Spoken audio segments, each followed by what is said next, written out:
Olá, seja muito bem-vindo ao Celebrando a Recuperação da Igreja Batista Aula Rio, Laranjeiras, aqui no Rio de Janeiro. Bom, hoje o tema é ídolos.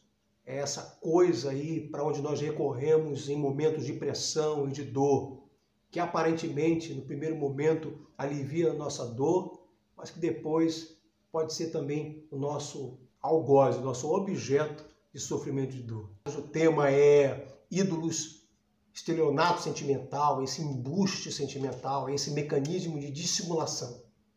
Eu quero compreender uma narrativa bíblica que se encontra lá no livro de Gênesis, capítulo 31, versículo 19, que fala da vida de Jacó, que diz a respeito de ídolos que são levados, que são carregados durante a jornada. Bom, o texto bíblico diz o seguinte, que havendo Labão ido tosquear as ovelhas, furtou Raquel os ídolos que ele tinha. Bom, a história é muito interessante porque tanto Raquel como Lia, esposas de Jacó, viram tudo o que o pai delas fez para prejudicar Jacó e não conseguiu. Foram testemunhas do quanto Deus agiu protegendo Jacó, o quanto Deus fez Jacó prosperar, o quanto Deus protegeu Jacó das mentiras de Labão, dos enganos de Labão. Então, depois de algum tempo, depois dos enganos que foi exposto pela vida de Labão, Jacó chega ao final da sua relação com Labão. Então resolve partir e seguir sua jornada com as suas esposas, Lia e Raquel. Só que ao partir, Raquel tem a ideia de levar para a jornada os ídolos que seu pai tinha. Qual é o grande significado disso? Primeiro, que ela, por mais que tivesse experimentado as ações de Deus na vida do seu marido, por mais que ela tenha sido testemunha de quanto Deus agira na vida do seu marido, ainda assim, ela levou ídolos como garantia. Como quem diz, se Deus não proteger a todos nós na jornada, nós temos o ídolo, os ídolos do nosso pai. Bom, isso é o que acontece com a maioria de nós. Nós entramos numa jornada, numa peregrinação espiritual, mas a gente coloca na mochila ídolos. Qual é o grande conceito de ídolo? Ídolo é tudo aquilo, qualquer coisa que nós recorremos no tempo, no período da pressão, tudo aquilo que pode aliviar a nossa dor, tudo e qualquer coisa que nós buscamos para trazer alívio, para trazer conforto diante da pressão em que todos nós sofremos e que é comum sofrer em momentos, por exemplo, de crise.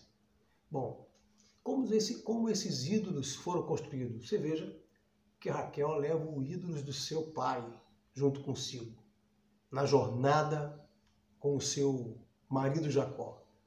Bom, ídolos são construídos durante a nossa existência. Pense na prostituição como um grande ídolo da vida de muitos homens. Pense em um menino em que foi rejeitado pelos seus pais e que cresceu e que encontrou numa prostituta, todas as vezes que foi rejeitado pelas suas namoradas, esposas, sei lá quem que ele tenha tido relação, ele buscou nas prostitutas, nos braços de uma prostituta, aceitação, o qual sabemos todos nós que é um engano, uma sensação de alívio falsa, é um estelionato sentimental. Bom, agora pense comigo em um outro caso, um adolescente que, em vendo os seus pais num período de separação, fica tremendamente frustrado com aquela situação e resolve buscar alívio no consumo de álcool. E aí o tempo passa, ele se converte à fé cristã, entra para o seminário teológico, vira um grande líder de igreja, encontra uma mulher, se casa, tem filhos com essa mulher. Com o tempo se torna pastor de uma igreja. E aí ele começa a sofrer pressão e dor. No ministério, um grupo tenta pedir a sucessão pastoral. Não está satisfeito com ele, pela direção que ele está tendo na igreja, enfim. E ele tem essa pressão ministerial. Só que ele também está sofrendo uma dor terrível na sua relação conjugal. A sua mulher é uma mulher meio que rixosa, inflexível, de pouca espiritualidade. Então ele sofre nessa relação conjugal. E, consequentemente, os seus filhos estão perdidos, estão meio que rebeldes, vendo a situação do pai, a forma como o pai está sendo tratado na igreja, aquela que deveria abraçar o seu pai, aquela que deveria amar o seu pai. Então elas começam a se tornar rebeldes, começam a se afastar da fé cristã. Então esse homem está com problema na educação dos seus filhos, tem um problema de relacionamento conjugal e tem um problema ministerial. O mesmo adolescente que na separação dos seus pais buscou o consumo de álcool. O álcool, em um período da sua vida, aliviou sua dor.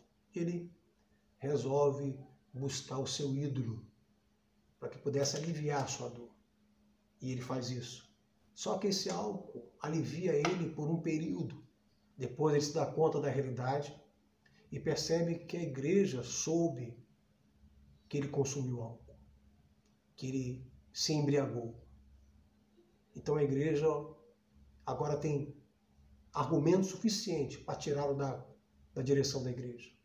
A sua esposa, mulher muito pouco espiritual, uma mulher rixosa, agora tem a favor dela a embriaguez do seu marido. E os seus filhos têm no pai um péssimo testemunho. Veja, o ídolo aliviou ele em um momento, mas estragou a vida dele. Bom, vamos pensar aqui na variação de ídolos. Eu falei de bebida alcoólica e falei de prostituição. Mas existem variações de ídolos muito ruins, facilmente reconhecidos, e ídolos repugnantes. E normalmente eles estão linkados à questão da sexualidade, da moral. Por exemplo, o da prostituição, o da pornografia, o do adultério. Outros são, de certo modo, vivem na ilegalidade, por exemplo, de consumo de drogas, vício. São ídolos que pessoas procuram para que eles possam aliviar a dor e a pressão que pessoas vivem no dia a dia. Mas, como eu disse, eles podem trazer depois um peso maior. Existe uma variação de ídolos, por exemplo, ídolos que não são facilmente reconhecidos, que não são tão ruins assim. Por exemplo, será que a compulsão de comida é ruim? Compulsão em comprar é tão ruim? É vista do mesmo modo que é vista as questões morais na área de sexualidade? Mas não deixam de ser ídolos. Pessoas que ficam ansiosas, elas buscam, por exemplo, comprar. E aí, naquele primeiro momento, tem alívio. Depois vem a conta, vem o cartão de crédito, vem a dívida. Pessoas que são compulsivas, por exemplo, o alimento, elas têm aquele prazer de se alimentar. Depois vem aí o peso. Mais do que isso, falta de saúde. Então, veja, ele traz alívio, mas depois ele traz peso. E veja também, há uma variação de ídolos. Ídolos repugnantes, do ponto de vista moral, ídolos da sexualidade, ídolos que não são tão ruins, que não são facilmente reconhecidos. E tem os ídolos de classe A, aqueles que promovem a pessoa. Então, por exemplo, o ministério pastoral pode ser um grande ídolo. O ministério pode ser um grande ídolo. A construção da grande igreja, a quantidade de pessoas que ele dirige pode emocionalmente ser um embuste, porque pode enganar ele e ele pode achar que está dando certo como pessoa, como cristão. Então são ídolos variados. Bom, o que é importante nisso tudo, da variação de ídolos? É que eu preciso pensar direitinho em uma coisa. Bom, se você fosse um grande inimigo de uma pessoa e desejasse matar, roubar e destruir uma pessoa, e se você tivesse também o histórico dessa pessoa em mãos, tudo que aconteceu na vida dessa pessoa durante a existência dela, ou seja, se você reconhecesse o ídolo dela, qual seria a sua tática? Aonde você tentaria essa pessoa? Entendeu? Como o ídolo funciona? Como ele é uma ferramenta ou um mecanismo de dissimulação? Como ele é um embuste emocional? E por que isso? Porque ídolo é uma fonte imperfeita. E por que isso? Porque do mesmo modo que você dá direito a algo ou a alguém imperfeito de te fazer feliz, você também dá o direito dessa coisa te fazer infeliz. É comum as pessoas casarem para que o outro a faça feliz. Mulheres casam com homens para que homens façam ela feliz e homens casam com mulheres para que as mulheres façam eles felizes. Só que ao mesmo tempo que ele dá o direito do outro fazê-lo feliz, ele dá o direito também de encontrar felicidade, infelicidade nesse outro. O que eu vou falar aqui é que, primeiro, os ídolos precisam ser jogados fora. Eles não podem ser fonte de alívio, de dor e de pressão. Existe uma fonte perfeita que pode garantir a você uma capacidade de aliviar ou curar a sua dor.